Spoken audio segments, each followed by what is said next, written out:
Before we move on to the next, the finale of the day, that's the Smasher Award, I would like to introduce you all to a gentleman that we haven't thanked during the vote of thanks, because he's going to come up and host this show for us. You know him, you see him on television. He hosts Starting Up on ET Now. None other than Sudhir Sriyar. Sudhir. Thank you very much, guys. So more than a mashup between the startups, is going to be a big fight between the mentors. And that's exactly what's going to happen here. And these guys have already taken their positions. So I'll just quickly take you guys through the rules of what we're going to be doing today. Essentially, we have 7 startups who've been shortlisted. Each of them are going to have 5 minutes each. 5 minutes to make their pitches with a PowerPoint. Further to that, there's going to be a 10-minute rebuttal session, but it's going to be quite unique because 3 folks are going to be against the startup and the mentor is going to be for the startup. Right, so and you'll be able to figure out who the mentor is and who the 3 folks are. And immediately after that, they're going to show these scorecards over here, and there are going to be 3 scores for each startup. So each startup will get a score of 30, and the winner with the highest scores wins. And there's a number of prizes for the winners from our sponsors: Choco Desire, Important.com, Mango Sweets, Prince Top, and of course, Surf Corp and The Hatch. So there's lots to win. Vishal's also going to sign a check. I'm forcing him again to do that.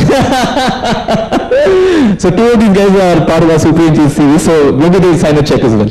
What do you say, Vishal? Great. So big round of applause for our 4 mentors. Big round of applause. Some more energy, guys. Come on.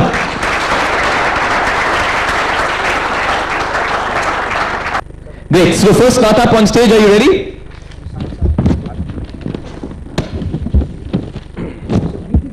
Harsha. Big round of applause for Harsh. Yeah, Alok startup. Alok's already rooting for him. Yes, he is. So my Twitter ID is misspelled. It's MAHESHMURTHY. Sorry about the typo. So very cleverly, we get the 1 to 5s and we get a 6 to 10s. Just to project my screen. You can already see fixing is happening out here. 5 minutes. Sharad Pawar was somewhere here. The 4 10 to you. That's right. Sudhir, can we rebut on behalf of the startup ourselves? Yeah. Have a blast. Go for it. But your rebut won't be counted in the scores. Yeah, you can, of course. That's the idea. Are we good? Yes, we're good. Can you guys hear me? Okay, time starts now. Great. So this is Ad Sale. It is adding intelligent touch points to the shopping experience. What we're trying to do is bridge the gap between the ease and convenience of online shopping and the look, touch and feel experience of the brick and mortar stores. So let's suppose you walk into a Saks Fifth Avenue and you've got 10,000 products in front of you. You're absolutely lost where to begin. There's this really cool interactive display which plays a really nice attractive video to get your attention. You're looking at this nice Calvin Klein video and you come up to it and it says touch to begin. We'll do that. And now it's trying to figure out who you are. So you can put in any of the categories that you are, boy, junior, man, or whatever. Or if you have your login password, let me do that. Let me just key in my ID. And it says, good morning, Harsh, it's good to see you. So it sort of now recognizes who I am. And this is sort of my personalized dashboard, right? I can look at my profile, edit details in there, know how many points I have in my loyalty card, or what all offers have been given by the store to me, even though I may not have carried the coupon or forgotten that I ever had these offers. Certain events in the store which may be useful for me. It remembers that I bought a suit last time I came. So it's trying to sell me a tie, a belt, and things which are very, very similar to my previous purchases, all filtered out by the brands that I like and in the colors that I usually buy. I can browse general products, so it figures out that I'm a 23-year-old male, so men's clothing is the biggest one. But let's say I'm looking to shop for my girlfriend. I'm going to look at women's clothes, and let me look at dresses. I hate the whole tile view, so I'm going to switch to the cover flow view. And I can just browse what dresses are there. Let me look at this particular one dress. So here I can actually see the details of the dress. I'm sorry, there's no Wi-Fi, so I can't show you the really sexy model walking up wearing that dress. But you can see what what the exact price of this dress is, what all sizes are available inside the store, what colors are available, more importantly, in which area of the store you can find this dress, and whether this dress will be available right now inside this store or no. A simple price check where I come up with the product, scan the barcode using the front-facing camera, or using a very simple hardware hack. I can figure out what that product is, what the current deal on the product is. Get the Boss shows you different events that are happening inside the store at this point of time. This is something interesting called Dress Me. Most shoppers go in with a particular budget in mind, and I generally shop for an occasion. Okay, so for Saks, a general ticket size would be $1,000. So let's suppose I have $1,000 to blow off for a business occasion, and I'm looking for a casual look, right? And I hit Dress Me. So what it does is it picks up my photograph from the loyalty card, or if I've done a Facebook Connect, and through my previous purchases creates a form factor saying a 40 size shirt and 32 size pant, and it filters out all the best brands which I like and the best colors that I generally wear for me to flip around. So I can change the pant color. Let me go back to the black one. Let me try the pink shirt. Let me try the dark blue one. Okay, I like this. So it also automatically changes the shirt and pant color so that you don't get a Govinda recommendation, right? You don't get a red shirt and a red pant. I'm looking at business casuals, so it's showing me an Armani tie, a Bally's shoes, a Boss leather belt, everything which is very similar to the current basket I'm looking to shop. I like this look, I'm going to call for assistance. So the store clerk comes up to me, I tell him, I like this look, tell me where the shirt or pant is, or if it's a high-end store, he says, you know what, sir, why don't you go to dressing room number 2, I'll have these items sent there directly. So I've selected these things, I like it, and I now go to the point of sale. Now the point of sale is the final touch point where the retailer doesn't really sell anything.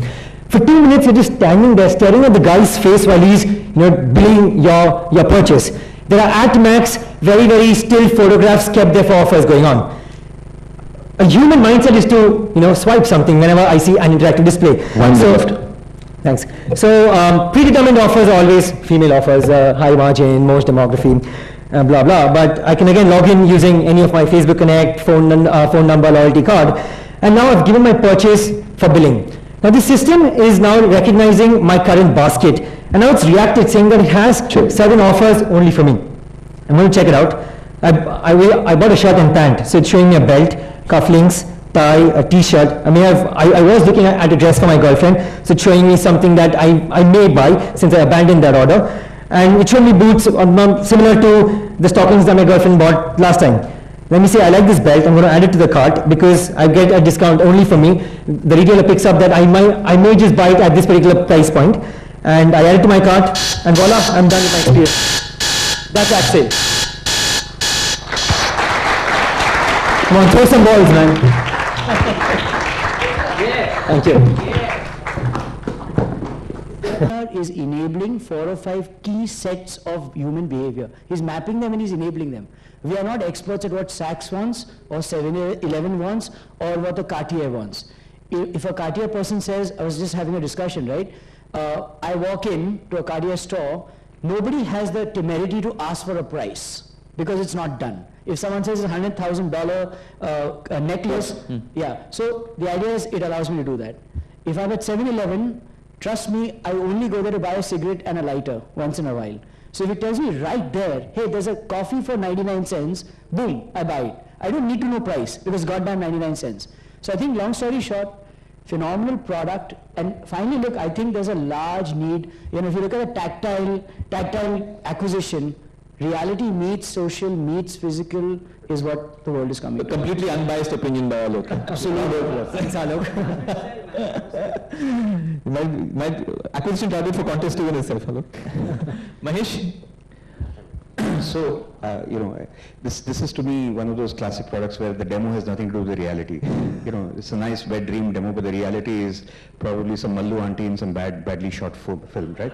So, My point really is that I've seen demos like this for the last 17 years or 15 years or whatever it is. There's no big deal to see demos like this. The fact of the matter is it's almost impossible to implement. Most companies have their e-commerce systems which are already hard-coded and locked to a system, whether it's a small-end, low-end system like a Magento or any number of high-end systems. So essentially, all we can be is an add-on or an extension or something to that. For anybody to even seriously look at this, they have to kind of take on a consulting role, take on a multi-million dollar service assignment, and you can do one at a time. It's essentially, a nice design company, a nice set of designs. I fail to see how this can actually be a viable business other than, hey, I design nice e-commerce sites. Right, so let's tackle the question, the execution and the big systems that we need to integrate to get this done. We're not going to go to the retailer and say, we're going to integrate your loyalty and your POS information and this and that. Just take e-com and inventory. Right, exactly. So what I'm going to do is I've got data APIs, data provider APIs that sit on top of their loyalty, their POS and the inventory, which feeds data to my server at my end. So I don't have to rely on their IT infrastructure to sort of run my system, which makes it easier for me to implement. And the good thing is I do it once and I'm done. Right, so yesterday I met the Chief Technology Officer at Future Group, and I think a couple of months back we met the Chief Information Officer at Carrefour, which is entering India, and both of them actually said that retailers are looking for some kind of a digital entry inside the brick and mortar stores, and they want something which can educate the customers on how to sort of bridge this very gap that they're losing customers to e-commerce sites where there are no margins. I buy all that. Everybody is looking for, something. Except for this to really work, you're either a very high-end design agency that's actually going to do, build sites for them and build an entire e-com experience for them, in which case each of these assignments will take you 6 to 12 months to get, 6 to 12 months to execute. It's like a services company. We actually build this in 2 months. You may build this yourself, but when you're actually working on real-world SKUs, and there are, 100,000 SKUs in a variety of products, you have to shoot them and so on and so forth. It's really not a joke, right? I think this is nice wet dream stuff. I don't see how close it is to reality at all, in terms of actually implementing it. We're actually close to signing an NDA with Carrefour to do this as a pilot in their Ghaziabad store right now. It's an NDA, right? Great, so Mahesh's point is more to do with the modus operandi of implementation. You have anything to clarify that? Well, I can implement ad sale at 3 places inside the store, right? One is... No, in terms of the amount of time it takes is what his point is. So you can do the Carrefour store, but doing that store, how many SKUs are in that store? 100,000? So taking 100,000 photographs across a variety of angles, a variety of, and then customizing it's actually not that difficult. So you get these 3 lakh machines in which you just put a product. Nothing is difficult. I'm saying it's extraordinarily time consuming. So for you to do one store with 100,000 SKUs will take you a year and a half to actually sit and build that out, by which time the SKUs will be out of stock, etc., etc., etc. By the time you go somewhere else. So essentially for this to work, it has to be a plug and play that plugs into somebody's pre-existing e-com infrastructure. It takes the database and pretty much doesn't. So my issue is that this business, I'm not really talking about the offering, but the business behind the offering is a very high-end, high-touch design studio offering. It's not scalable, and that's really my issue. Okay. We'll just go to Samir. Samir, you had a point. So I think I have a similar point. I think the product is pretty good. I've looked at a couple of offerings like that. The challenge really is that, like how do you convince the decision maker, right? So even if you talk to a CTO, NDA, honestly, it's like you just take it one step. You probably have 999 more steps to go. So, do you have ideas or contacts or whatever? Yes. What does it take to actually convince somebody to do or even try it out? Because, it's not as easy as, their systems may not even have a data API. Right? We're the one who was going to build the data API on their systems. No, it's not like that. See, let's say I supplied the software and say EXE, you can't do anything with it. You can't just go write database to that, right? So basically, plus, if you talk about Carrefour, right? I mean, they can't change stuff unless the France guys approve it, right? It's not that you can just come and say, okay, let me do it. So the challenge really is that you're going after large brands, and the bigger the company, the bigger the brand, the more the inertia to change. So the idea is, how do you plan to kind of fit? Okay, so this company, AdSale, is actually backed by a big data analytics company called Opera Solutions, which is a $500 million company currently. Company? Which company? Opera Solutions. Okay. It's a big data analytics company based out of New York, and that's where I currently work. So through my contacts with various partners, it's those guys who are actually helping me sell this across the world and not just in India. We've been talking to Saks, to Nordstrom, to House of Fraser, that owns Harrods, and in fact the Carrefour also happened through those partners there. My company's been doing. Good. Okay, we've been doing a lot of data. Once again, I have a very, very fundamental problem with your product, which I wanted to say. I mean, I don't know, we all go to malls here, and most of us go to, and except very, very busy people like Alok who, want to know everything on that app and directly go to that store, mall, airports, these are places where we go with free time and especially in India, 80% of people are just roaming around, haath mein haath dal ke dekh rahe hain kya hai. The whole point is that they are looking for spending their time in this, and it's a physical experiential space. Already many such initiatives have done. I was part of some before myself. There's a touchscreen kiosk at the airport, I don't know if you have seen, where you can tell you where is what. There's nobody there. There are these, In-Orbit Mall already has one machine where you can go and find out which store is in which floor. I've never seen anybody there. There are these people who are sitting in counters who are telling you where are, people don't answer this. People just want to go and explore. That's the whole idea of physical retail. What you are saying is, let us not have retail store. अगर ये सब में दे रहा है तो फिर उसको उधर खाली लेने के लिए क्यों जाना है? Then तो he can directly buy. So the first fundamental problem is that. The second problem is that there was these three words which has screwed the entire market, which was the darling of everybody some time back, which is called OOH. You know what OOH is, right? Yeah. So these guys said exactly the same thing. We'll go with these screens in malls, you're going to show this, that, sales will increase. Forget interactive. The whole thing was it is going to get interactive, and we are going to throw offers at the shoppers the minute they come. Okay, you are going to be interactively doing it, but again, the whole idea was that they will do exactly what you do, but in a non-interactive way, but it will do that, which is better than what, and that is a complete disaster, the whole OOH market. So today, when OOH could not move the needle, for you to go and move a needle in a space which is highly competitive, the rents are going really up, and all of that, I think Alok is the best person to, back you in this company, because he doesn't want to go to these malls. Okay, guys, it's time for the scores. Don't go by them. They're generally gangsters. They generally don't have anything nice to say about anybody. So the scores might still be good. It's time for the scores, guys. Mahesh?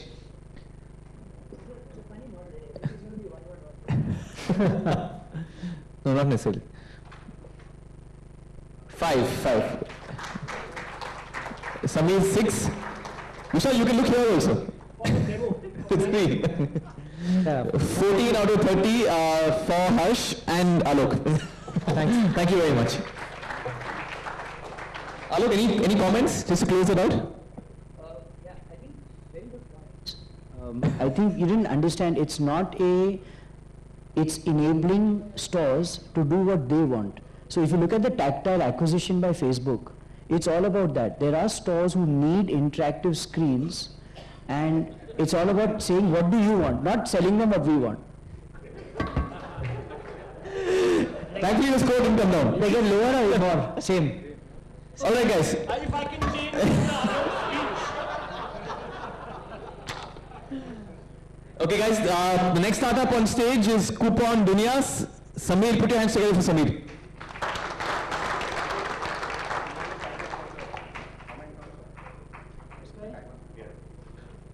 I think. So Mahesh, you're going to be very sweet and polite. In fact, Mahesh made his presentation, I was seeing. Mahesh also made his presentation apparently. A good mentor, but no, he didn't do our presentation. All right, Samir, your time starts now. All right, thank you. So our startup is Coupon Dunya. We're India's most popular coupon code website. Next slide. So I'll start. Who's controlling that? Next slide. All right, so I'll start by introducing myself. I'm a computer science graduate from Cornell University. I've born and raised and lived my whole life in the US. I founded Coupon Dunya about a year ago. It's done very well, so I've decided a few months ago to move to India and try to really build up this company. Never lived in India before, but it's doing so well that I decided that it was a good move for me, and I'm here. All right, next slide, please. Right, so in India, what's really driving e-commerce from the user perspective is deals and discounts. Wherever I can get a good price, I want to buy. Next. So, and what really drives demand for coupons is the merchants themselves. So you go to a merchant, you figure out what product you're going to buy, you go to the checkout page, and right there they're like, give me a coupon code and I'll give you a discount.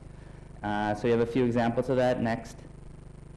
So various merchants, most of the merchants do this. They just ask you for a coupon right on your checkout page. Next.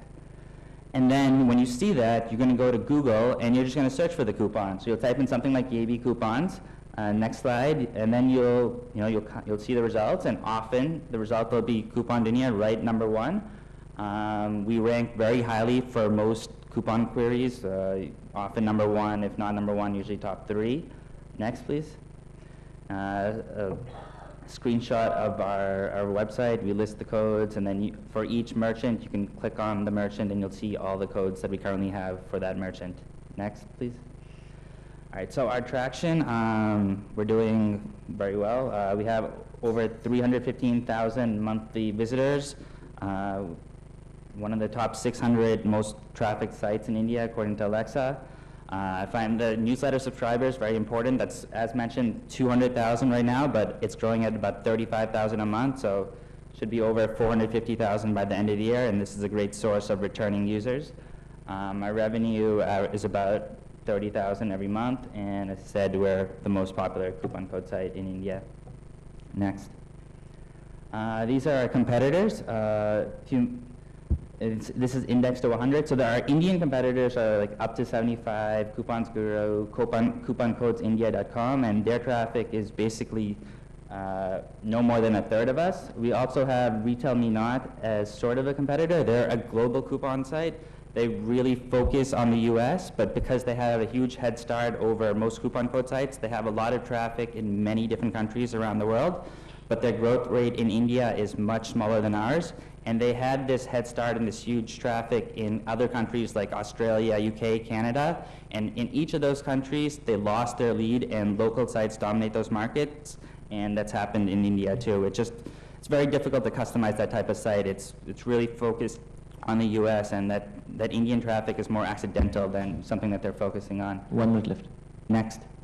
Our affiliate model is, we make most of our money via commissions, 85% from that. The user makes a purchase using our coupon codes, and then we get paid a commission. We also do some advertising. Next, please. Next slide. So this is a quick back of the envelope type projections for us. If online retail in India is 24 billion by 2015, according to Vendis, and 25% of those transactions are using deals, and it comes to 6 billion, 5% of those go through Coupon Dunia. That's 300 million in sales we power, and we get on average 10% commissions. It's 30 million a year in revenue a few years out. Next, please. So what we're really seeking to build up the team right now. That's the main thing going on. Because I was in the US, I haven't been able to build a team. I didn't even know if I'd have a visa for India till like a couple months ago. Now that I got that, I'm here. I'm starting to hire in many different positions, and that's really what we're focusing on. And started to set up our office here, and all that. We're also raising money and looking for mentors. Next, please. And the reason why Coupon Dunia is really going to continue growing is just because we're a play on e-commerce. E-commerce is on fire. It's growing about 50% a year. You might hear stuff about some of like a bubble in e-commerce, but that has to do with valuations of certain companies. But there's a distinction in that the total transaction volume in e-commerce is going to continue to grow. More people are online, more people have money, more selection, etc. It's hard to argue against that. And quickly about why competitors will have a hard time against us is because we build stickiness. We get our users to come back. We have like an engaging community who improves the quality of our website by submitting coupons. We have that large newsletter subscriber base who wants to hear about the latest coupons on a regular basis, and we keep emailing them. And our customer acquisition acquisition costs are very low. Big round of applause, guys, for Sameer Purwani. USA return.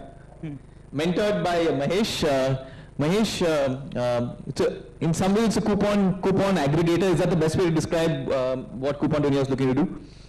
You can call it a coupon aggregator. I mean, what I like about it is that it allows e-commerce to happen for a fundamental reason. It happens people want to find discounts. It is very consumer friendly from that point of view, because in many cases merchants may only offer discount to some people, not others, but this brightens and shines a light on all the discounts available. Two, it itself is not an e-com company. It itself has no delivery, logistics. It doesn't have to scale up. It doesn't need 150 million in, you know. But a lot of business will go through it. As long as there are people looking for deals, I think these guys have the ability to, the larger they become, the larger they become. Everything is discounted on e-commerce in India anyway today, right? Yeah, so everything. So I like what they've done so far, but you know, even without an India presence, they've really grown to 300,000 uniques a month. They've done a pretty good job. I like what he's up to. I think he can build a good team. And you know, I'm pretty bullish on this guy. I'm very bullish on this business. So. Another unbiased opinion there from the mentor. Alok, you're thinking deeply. You know, Indian e-commerce, you've written quite about it on your blog as well.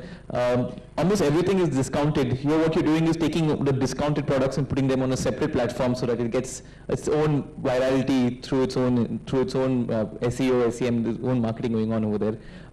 And as Mahesh pointed out, the cost of acquisition for a customer is much lesser. It's important to remember, this is not an e-commerce site. Right. It basically helps you fill the coupon in another e-commerce It's an affiliate site. at some level. It's an affiliate. So Right. you want to go to Flipkart, you want to go to FB, you go with a coupon to It's actually an affiliate, right? Enough business? So, Samir and I on Facebook, we're friends. I have three actually fundamental questions, right? One observation. The observation is the non-Indian exposure. I'll give you an example. I know an e-commerce site in Delhi that sells a lot of electronic stuff. Sure. There are traders in Delhi who buy it from there and at much steep discounts, and they go back and sell the same e-commerce site, the same goods, because it's VC funded. Exactly. Can you imagine what I'm saying? Now, would you ever imagine that in the US? It's impossible. So there's so much, Samir, of stuff that you may not be aware of in terms of CST, ST, sale tax. Between Noida, Gurgaon and Delhi, there are 3 tax laws. Okay. First, there is a big complexity in India which is not that transparent when you see it from the outside. That's an observation. Now, let me give you 2 fundamental points, right? I started a company called Contest to Win 12 years ago, and it was very similar to contesting, discounting, because it was winning. The emotion is winning. If you look at a discount, essentially what the consumer thinks is he's won something. Emotion is win, high. Fundamentally, even in the US, the business has been coupons on breakfast cereal boxes or coupons in print magazines that housewives, and there's a survey that said a billionaire's house in, I think not Li Ka-shing's, but someone else's wife in Hong Kong used to cut the coupons to go to the supermarket to buy a 12 pack of Coke. And when they asked her why, she said, I don't know, it makes me feel good. So the physical reality of a coupon is undoubted. My question is this, right? Every e-commerce site out there doesn't need a discount to drive it. I think it's the contrary. I think e-commerce sites today need value to drive their proposition. They're deeply discounted. Any product today in e-commerce is heavily discounted. Actually, what I believe we need and what I think Flipkart will do is kill the discount and saying, buy me for the service I provide you, not for the discount I give you. Because fundamentally the business is bankrupt then. Every store in India can keep selling e-commerce. So what happens if discount doesn't work? Okay, well, fundamentally, what e-commerce companies need to do is acquire customers and, increase their sales. So there's various methods. So they might start by turning to search engine marketing, like Google AdWords. That's gotten very expensive lately. They might try to do some social media, build up their Facebook fans, etc. That doesn't really go to direct. It's very hard to, turn that into direct sales. So instead, they need to turn to something. What they often turn to is promotions, sales, discounts, and it's just not going to go away. Offline stores do that, online stores do that. You've seen it in every single e-commerce market, and yeah, sure. But if I can just come back to the same, I agree, Samir. Discounting and couponing will never go away. The question is who offers the discount. You see, newspapers offer discount because they reach people. The biggest thing in India that has happened, I'm close to this business, right? The biggest thing that happened in India was sampling. So a lot of Lux, shampoos got sampled on Femina because it was sampling. Sampling is nothing but a free discount, right? So the point is, when you physically deliver stuff to people where they cannot otherwise go and buy. If I'm going to pepper fry, and you're telling me go to Google, go to Coupon Dunya, get a pepper fry coupon to come back to pepper fry will give it to me. I'm not fundamentally getting...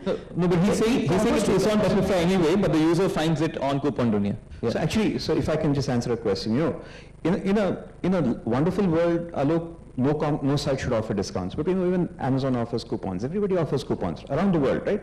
But the thing is, those coupons are never advertised on the site itself. The coupons are emailed to some people. You use coupons to get somebody back who hasn't shopped in 3 months. So there's strategic reasons to use coupons. But because there are coupons, but coupons are hidden. What the site does is very simple. It just shines a light on the hidden coupons, saying you can use it. Sure. The site, right? It's an observation. I worked with Domino's a lot in my contest twin days. Here's the funny part, right?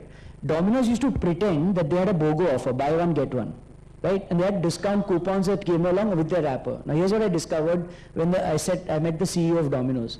I said, one day I just tried it. I called up the guy and I said, I got a discount coupon. He said, what's the number? I said, sir, because yaad nahi hai. Well, it doesn't matter, sir, aapko bhej rahe hain. I asked the Domino's CEO, he said, you know what, we don't care. All you need to say is you want to buy the pizza, we'll still offer you BOGO. The discount is just an excuse. So I think, Mahesh, you're right. The problem is, believe me, and Vishal will of course elaborate. In India, once you know that it's driving valuable sale and it's an e-commerce product, I'll create cheat sites on the web. We all create cheat sites for games which are created by us. They're underground cheat sites. So people create cheat sites of their own, or e-commerce sites create them of their own. I'll give you an example. Like, you cannot get this on pepperfry.com. Will be started by Pepperfry. Sure. You cheat pepperfry.com will be started by Pepperfry. Alok, just 1 second, just so that folks will understand. Can you take us through where you are in terms of business right now? Revenues, what's your business model exactly? The business model is that a visitor comes to our website, they click a coupon code, it opens in the background, so like a coupon code is powered by that affiliate website, right? A coupon code is just a word. Right. So what happens is we've collected all these words, just like pieces of information, but when you come to our website, when you click to reveal the code, it activates a tracking cookie that then the merchant knows for the next 30 days if that user makes a purchase that he originally came from Coupon Dunya, right, and then they'll pay us a commission. Okay, and what is the commission like? It can sometimes it's percentage and sometimes it's fixed. It can be percentage could be anywhere from like 1%, like a Flipkart for cameras, or it could be like 15% for like fronts and pedals on a flower delivery. Right. And if it's fixed, it could be anything also. Anywhere from like 20 rupees up to 400. How many merchants do you have on your site right now? About 450. 450. I think you've had enough.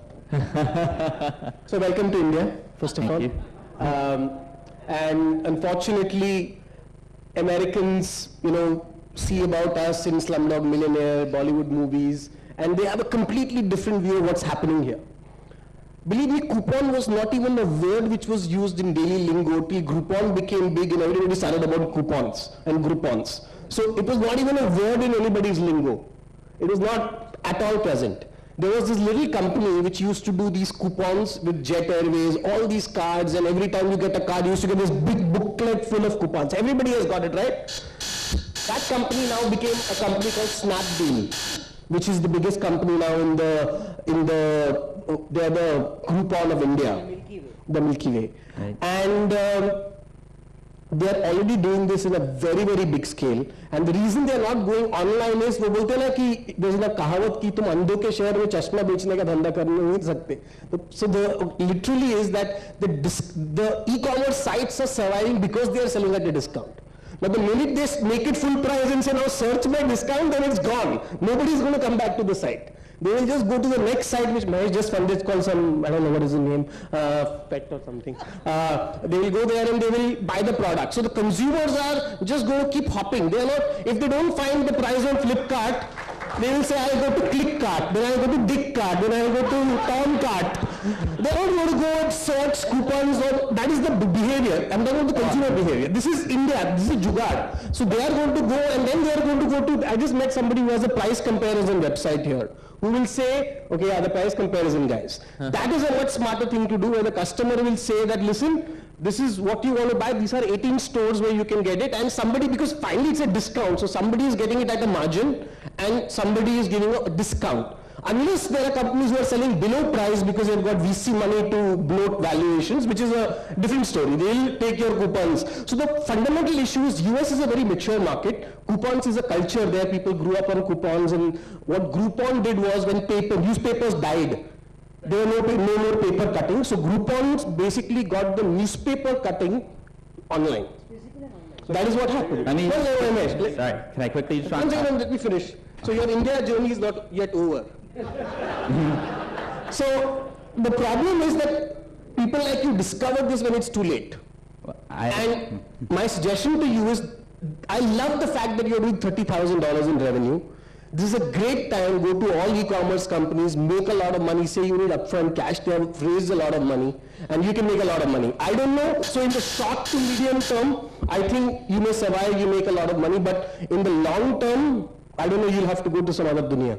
All right, just quickly, can I just say, we don't really care which merchant someone buys for. We're playing on e-commerce in general, whether it's Flipkart or some other website in the future, it doesn't really matter. As long as e-commerce grows, they're going to go to the checkout page, they're going to see the coupon code box, and I mean, what type of user is not, well, some won't, but most smart people will see the coupon code box, and they'll want to search for a coupon code if they, if you have some sort of knowledge that there's websites out there that make it easy to find those coupon codes.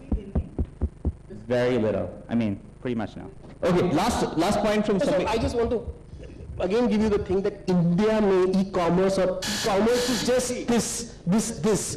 Commerce is It's this. gonna grow. And I'm saying that companies like Snapdeal and all the other deal companies are already doing this. You're probably not They aware. do something totally different. Just the word coupon is used for two definitions. Listen, but Snapdeal it's is willing to different. offer our game coupons or game discount codes online, which is a virtual game. It's not even a real product. So I'm saying it's already happening. You have not gone to New Delhi and spoken to them. No, Vishal, the model is different. They are aggregators. They're taking coupons from. I know they're aggregators, but Just I'm the saying same that word. It's totally different business model. using the word e-commerce aggregator, everybody can do everything. That is the bottom line. There is somebody who's Flipkart and news aggregator, video aggregator, this aggregator. Let's not use buzzwords. Let's talk about a real business. You're making $30,000, for which I'll give you 5 points. Okay, that is a big thing. I mean, you are making $30,000. Don't spend that money too much. Be smart about it. Last point from Samir. $1,000 a month. Samir. Exactly, I Just ran a VC. I had a chat with him in the day. What I was suggesting was, using this traction, and I agree with these guys. It may not be sustainable for long. So basically, you should try to enter the offline model. So if you do like an Android app and if you tie with the commerce people, so if I go to a mall and I can say, because those. Yeah, they're doing it. So, which is also right, because I looked at his site 2 days ago. You have Domino's coupon, right? So, I never Snapdeal, I also buy a pizza coupon. Right, so, the business model can be different. I agree, but from a consumer point of view, the consumer looking for discount, they will visit all of these places and pick whatever they want. So, Snapdeal is aggregating everything, offline, online, all coupons in a way. Wait. Not really. You want to rebut Vishal on his comments? Well, you Matt, confused? let Mahesh, sure. Oh, you let Mahesh do it. Fine. Last point. Even made the presentation. No, I did not. This entire presentation was entirely done by Samir. He's just jealous, right? So, okay, the fact is you might say companies shouldn't offer coupons, shouldn't offer discounts. The fact is they do, right? Every company does. He's already got 450 Indian companies who are offering coupons. Hang on, right? Make it 7, damn it. Right? 5. And he's making money. That's why I gave him 5 points. And he's going to make even more money, right? And I think he can become a very rich man. Okay. Okay. So, okay, guys, final scores, Samir. Okay. Okay, Vishal is changed to 6. 6, yeah. Thank you. 7. Alok has gone. We'll let the audience comment for Alok. No, Alok told me. 2. Yeah. Oh God. Chalo, 15 out of 30 for Samir. Thank you very much, guys. Coming back. I had to bid. Alok, 1 second. Alok, that was 2 on 10. How dare you? That was 2 on 10. What shit? Great. Guys, next startup on stage is Interact Easy. It's Samir's startup. Please welcome on stage Jayesh Sidwani.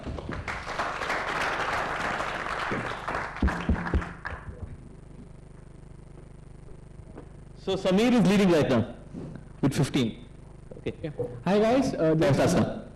this is Interact Easy. So a couple of sessions before, right, there was a lot of discussion on how important is engaging with the customers, how important is building a relation with the customers. So Interact Easy, takes a step forward towards it. What is Interact Easy?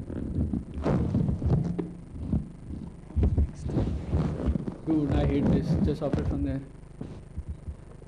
The second slide. Okay, so Interact Easy is a small add-on to all the existing websites. So what it does is that it enables the visitors to have a real-time voice interaction with you. And so whenever they are stuck in between of any critical mission, right, paying for products, choosing a products, and in any of the cases they have any doubt, they want to talk to someone, right, a widget comes in, right. So these guys using this widget as an intermediate, a mediator, can talk to the businesses.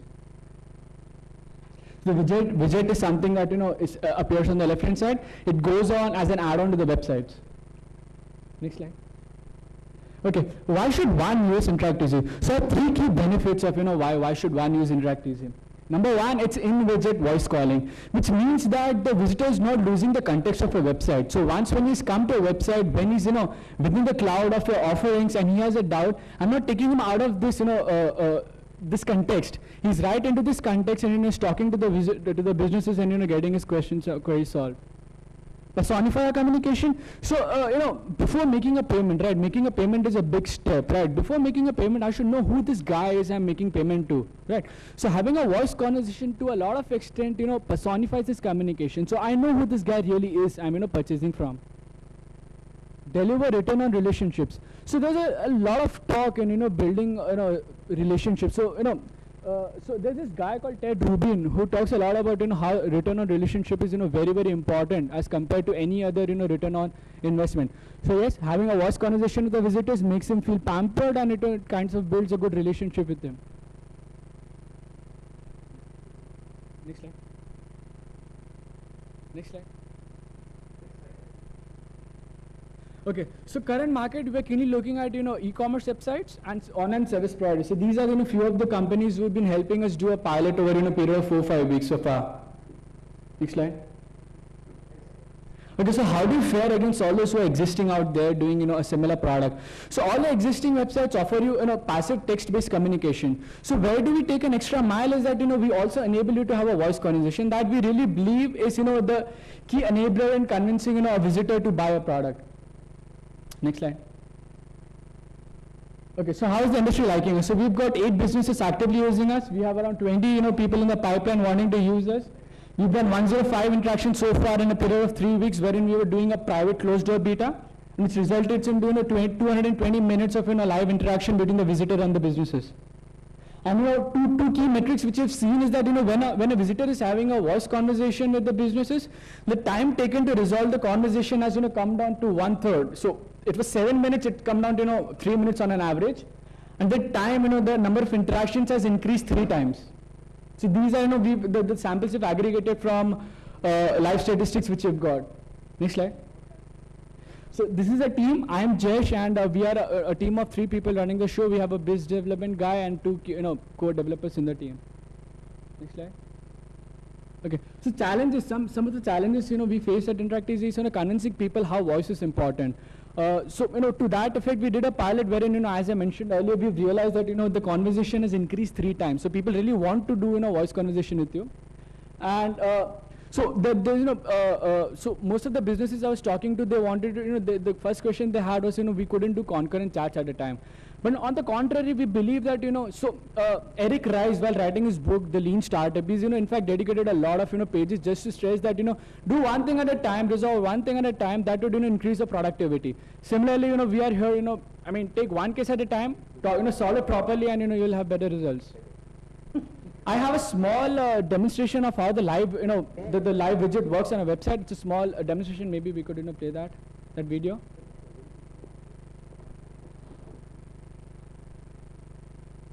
So this video actually talks about how a widget appears on a website, how during the entire course of interaction, how a visitor could use it, and things like that.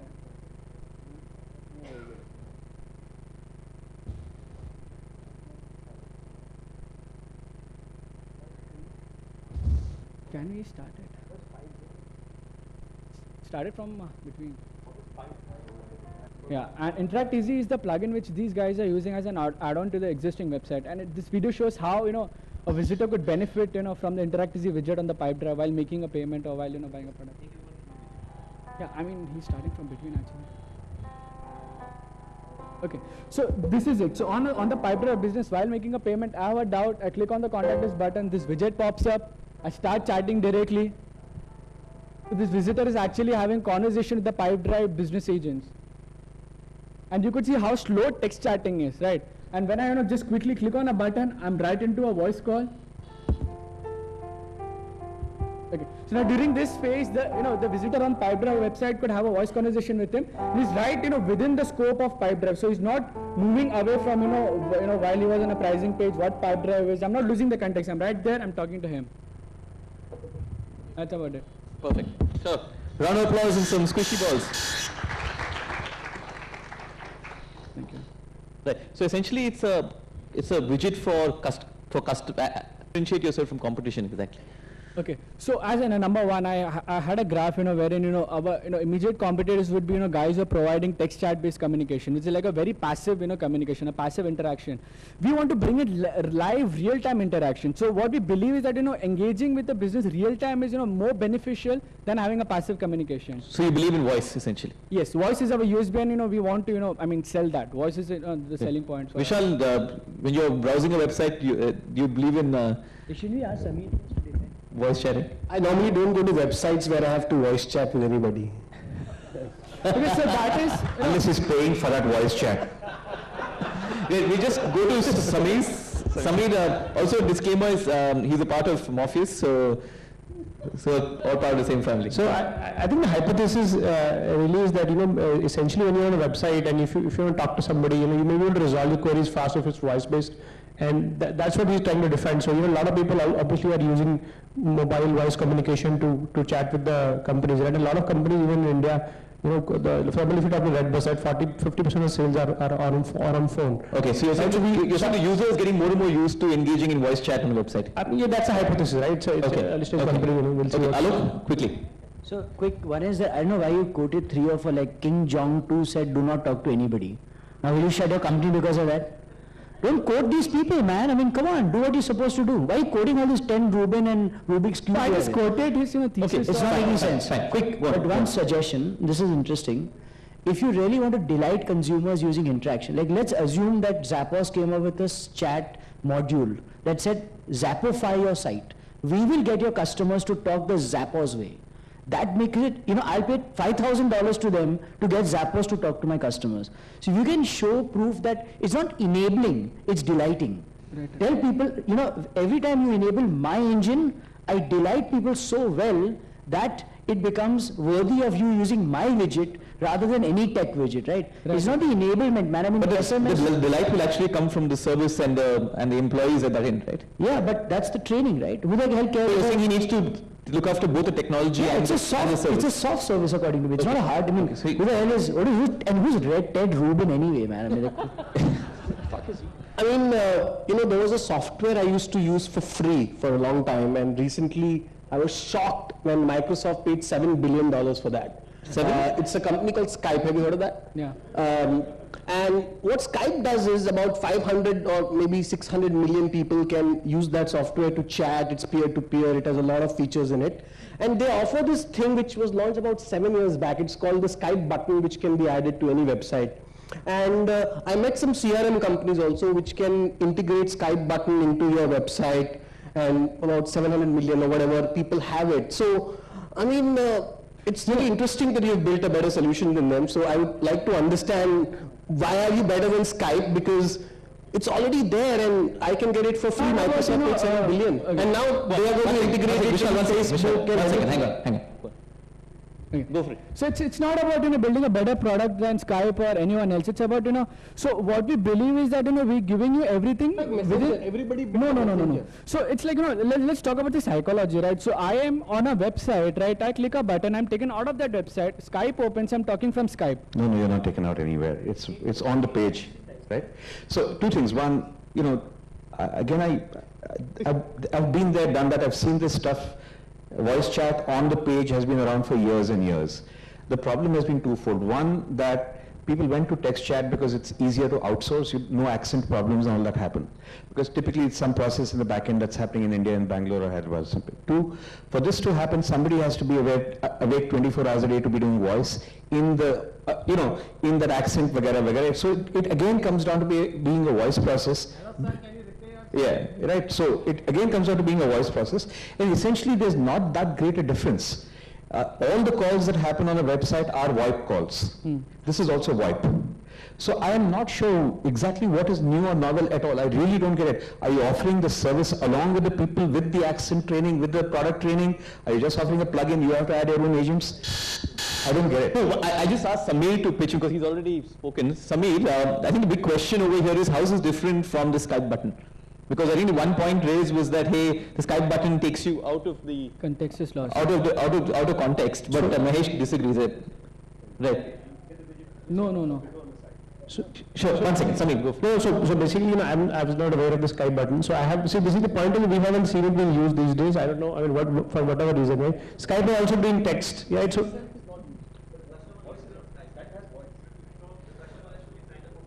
Exactly, that's one more hassle, Okay, custom. Okay, Alok. Positive suggestions, if you look at someone like iYogi and what they've done, they've gone to a realm of saying that call me. Call me. The people they've gone to another realm altogether. You press a call me button. So basically they're saying, no, I didn't mean that. I meant I got a point. The emotion is so nice that, dumb Americans can't know how to start the computer, so they call up iYogi. What do? They say, press the button, please. Then the goddamn computer comes up, right? And they pay $20 a month for that. So I think what you're essentially doing is delight customers to do something, whether it's on that customer side or someone else's side, right? There should be some soft value addition. Okay. It is already integrated. So all the interactions I have, it could be integrated to any CRM of your choice. Right now we have Zendesk, we have Salesforce, we are working. So we also have one plugin wherein we give out APIs. You have your own CRM, integrate to your own CRM.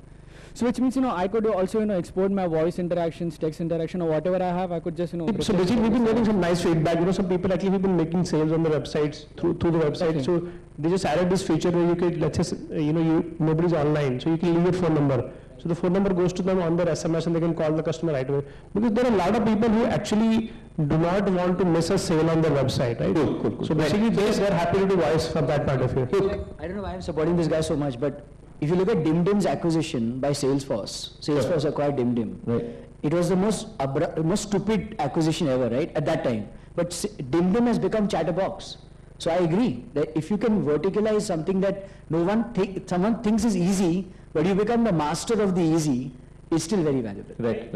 It was challenging to build, all the voice and all, the flash and everything. So it took them some time to figure it out. And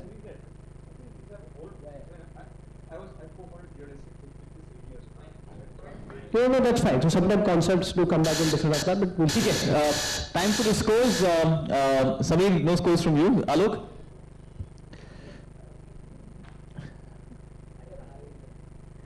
Five from Alok. Mahesh? 3. Vishal? Thank you. Who all disagree with Vishal's score? Vishal, you're a very well-liked guy. 9 points for Jayesh. Round of applause for him. Okay, the next startup is Vishal's startup, so this should be interesting. It's Team Medical Joyworks all the way from Sri Lanka. Round of applause, guys, for them. Come on. Our international element of the Thai Smashup. All right, your time starts now. So 2 years ago, I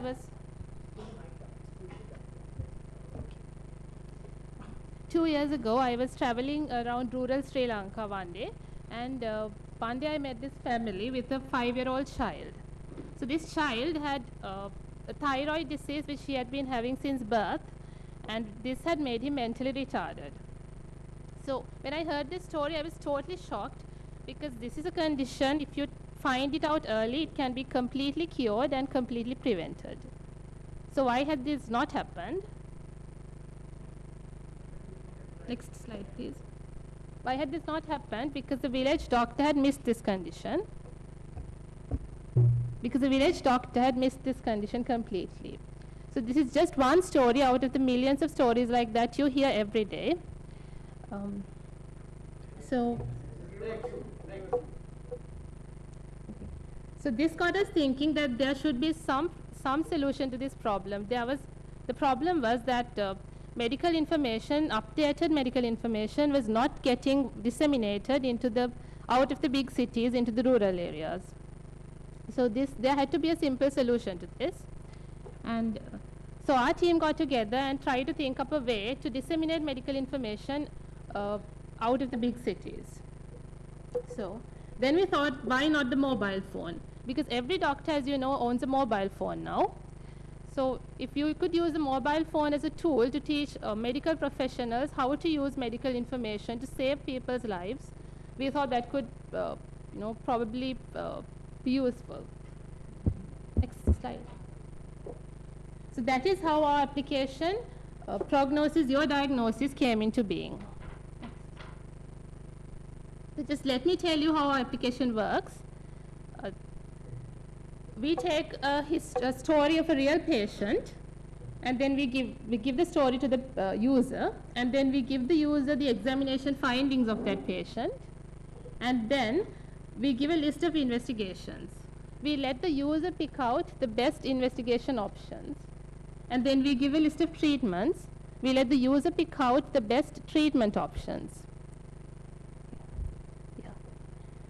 And then we give a detailed discussion on the disease that we're talking about, which is always updated with the latest references. Next slide. So, with the latest references,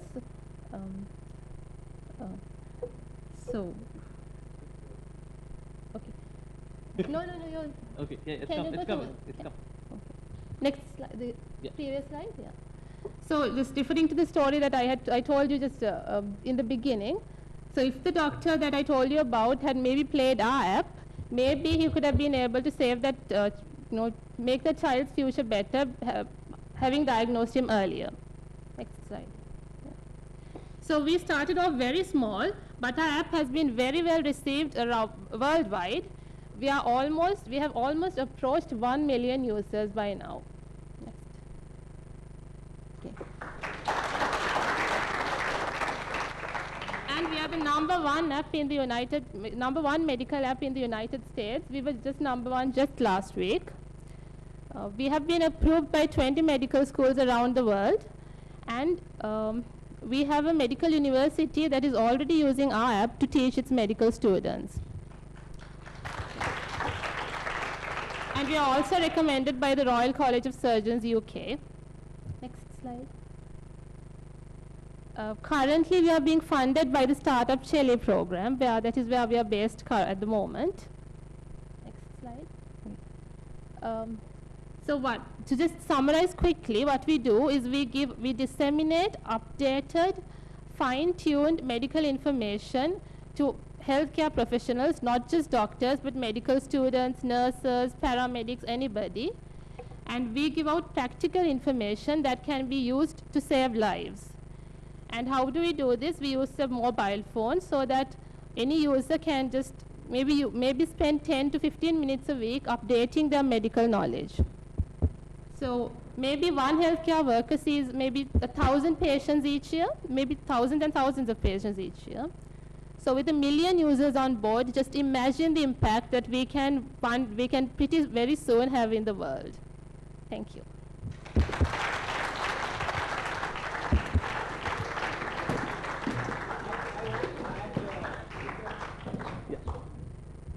I wanted to add a few things, which first of all, Malika has made a good presentation. It's a fact which was shocking to me, and it will be shocking to you also, that Malika is a recent addition on their team. So she's not the CEO of the company. Their CEO is actually sitting right now in Chile, and doing part of his startup development there, and I was completely amazed at the passion even the other team members have in presenting. I mean, nobody could guess that she's not the founder CEO of the company, so I think that's a big thing. The second thing is, while this idea sounds very simple, and I've been seeing this company for almost 1.5 years, I was shocked when WebMD, which is like, you know, the authority and everybody swears by it, their content is actually really working, and it is now they've been consistently beating WebMD in the US, that's their own market. Their Android app is out now, and I think even on the Android marketplace they're doing really well. Mahesh, you like it, and they're also launching on a lot of other platforms, and I think it's a very, very small team. So I think what they've achieved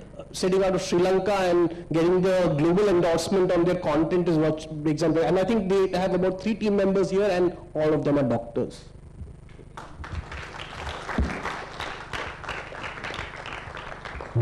Yeah, Mahesh? Yeah, good work, man. I just have a straightforward question. How do you make money, or how do you intend to make money from this? Okay, we have mainly 2 revenue streams. One is advertising and one is paid apps. We sell apps targeted at a certain medical specialty. You're not doing that yet, so We are doing that. We already have one paid app. What is the pricing of the app, ma'am? The pricing? One download is priced at $5. $5. okay. They've just started the paid. Okay. Okay, and I didn't see advertising, so there is some advertising. My second question was, what makes you think that a majority of the users are actually doctors? I mean, I would imagine most apps, I mean, it's something I would download. I mean, I would actually probably imagine an enormous vast majority of the downloaders are people who've said, free app, let me download. And so hence, you know, what makes you believe that these are actually doctors? We have an opting survey for that, and so we have, so from that we have found out that 1/5 of our user base is doctors, 1/3 are medical students, 1/3 nurses, and the rest other healthcare workers. Okay. Okay. Just so that everyone understands, how would you actually, Vishal spoke about WebMD, how would you distinguish the content, what you have as opposed to WebMD? Okay, WebMD is basically like a book in the mobile format, but what our app does is, you know, we give medical information in a more interactive way. Okay. And Can you give an example? Yes? Example? Like what I showed you earlier in the screenshots. What we do is we let the user choose the best investigation and best treatment options, and then we evaluate the user just to make him know that his mind is on the right track. So it's kind of gamifying, making the Okay. Sherlock Holmes kind of experience. Step by step. Okay. Okay. Alok? So, you know, great stuff. I think I have 3 questions. One is, I've used the WebMD app extensively. Honestly speaking, it's not meant to be a mobile experience. I think what happens is, let's look at even the medical fraternity, the large medical fraternity, right? WebMD.com is 20+ million you use a month on ComScore. So what happens is, at a medical fraternity level, when you actually want to research something, you go to Google and you type. And most Google searches go to WebMD. In fact, lots and lots of sites which are deep knowledge of a situation. Like Wikipedia. So like everything, it doesn't really matter whether it's, so what I am suspecting is, this is an amateur, pardon the language, Nayana is a good friend, the CEO, he's a good friend of both of us. This is an in-between app, right? So if you saw the 3rd app on that platform, it's a sex facts app. I was looking actually at the 3, 4, 5. Right. Now, it's still medical. I think the challenge is, whether it's the US or any other market, positioning this as a long-term success story is going to be a challenge, because WebMD is the authority. But no medical school is recommending WebMD, right? I mean, they got endorsement. Because people go to WebMD, Vishal. You don't need to download a WebMD app. The problem is, They're already #1 on the app WebMD for doctors, WebMD is not for normal people. no, but WebMD is authority. So anyway, I think long story short, yeah, I think my second point is, what next? So, you know, you've got one app there, it's got 1 million down. How long has the app been there? 1.5 years. Has you got 1 million downloads totally, or it's 1 million users? What is it, 1 million downloads? Million downloads. And how would you compare downloads with WebMD? Doesn't matter, forget it. I think we should burden her with the question. I think the question is, now what, right? So you got 1 million down. How many downloads do you do a day? Do you remember that today? So basically we have, the retention rate is 40%, and we have every week 20% users play our app. And how many people download it every day? You remember that? How many you download the video? Doesn't matter. I think the challenge is that, again, small experience, in very tight niche communities or verticals, being the number one is not a problem. Because the big challenge is in being number one in the large, broad categories, right? Long story short, what happens after this? So his question essentially is, how do you scale up the monetization of this? We have one free app now. We have one free app. We have one paid app out already. So right now we are looking at creating an app for patients, because medical professionals are a niche and we need to kind of extend beyond that niche. So right at the moment we are creating an app for patients. And that will compete head-on with WebMD then? Yes, that will. We will be launching it at the beginning of next month. And it will be gamified as well? Yes. Okay. Same concept. How do you plan to keep the quality of content up? Like, because if you keep doing more and more apps, you cover more disciplines. You build a team of doctors back in Sri Lanka. What's the plan? Yeah, we have a team of medical experts who are currently creating, editing, and reviewing our content. Yeah, but are these guys like authorities whose content can be trusted by the doctors? So the question is, who is the one who's creating the content? Right? Are the guys like they know so much that they can actually advise other doctors on how to recognize qualified medical experts who create this content. Right. You want to know if there's a backing from any medical college or medical school? Yeah, any experts like how Alok and I are. See, basically the thing is, it's a very critical, piece of advice, right? So you are telling them how to diagnose a baby, right? So what if, so you are not using the word doctor, you're using the word medical expert, right? Right. So basically that, By the way, she's also a doctor. I'm a doctor. No, she's a doctor, but is everybody who's creating the content a doctor? If not, what if they happen to give like a wrong advice or something which... It's checked at various levels. We have people. So essentially, what is the certification or if you're actually tendering advice to an app? Yes, this content is created by a team of medical specialists. They are specialists in the different areas of medicine, surgery, and... Ma'am, I have one observation. I don't know if it's an observation or a question. Already on Android. So once you, you pick an app, it pretty much, at some point, if there's nothing new, you'll start going down because somebody else will start coming up, right? This is not just about being number one now and over the last 1.5 years, but in continuation of what Alok was asking, what's the big plan? What do you want to be? Do you want to be a doctor education company, a patient education company? They are very different approaches, right? A lot of the reason that WebMD can't do this is a lot of legal liabilities in the US. Because you're not in the US and you're in Sri Lanka, you can do this, right? So what is it you want to be? It's a Sri Lankan company in Chile, actually. So what is the future of the company? What do you want to be? So Apple already has guidelines on apps on medical, so they already passed those. No. I'm saying, but what's the business? Whether it's on Apple, Android, or your... But what is the company? Comes back to Alok's previous question. We all played doctor when we were 6 years old. Now come on, we can't translate that into an app. I mean, let's be clear. No, I think the bigger issue here is that WebMD has been unchallenged for many years, and they have got it. And here, a small team from Sri Lanka and come and kick ass, and I hope our Indian cricket team will be safe now. WebMD is not in the doctor business, it's the consumer business, right? Yeah. And it's also very regular. Hang on. My point is, what is the... That's the next step. They're going into that. But what do you want to be? Is this a company that creates content to educate doctors, in which case you will be competing with the Pearson or the publishers of medical textbooks? Are you a consumer advocacy company, which is make sure your doctor is doing the right thing? What do you want to be, ma'am? What we want to be is we want to educate doctors as well as educate patients. But don't you think these are vastly different businesses, ma'am?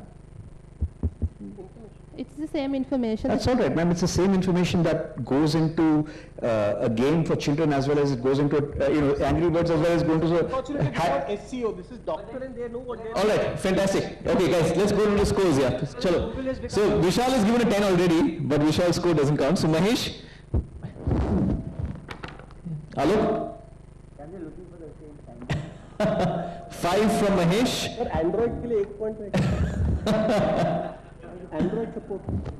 7 from Samir.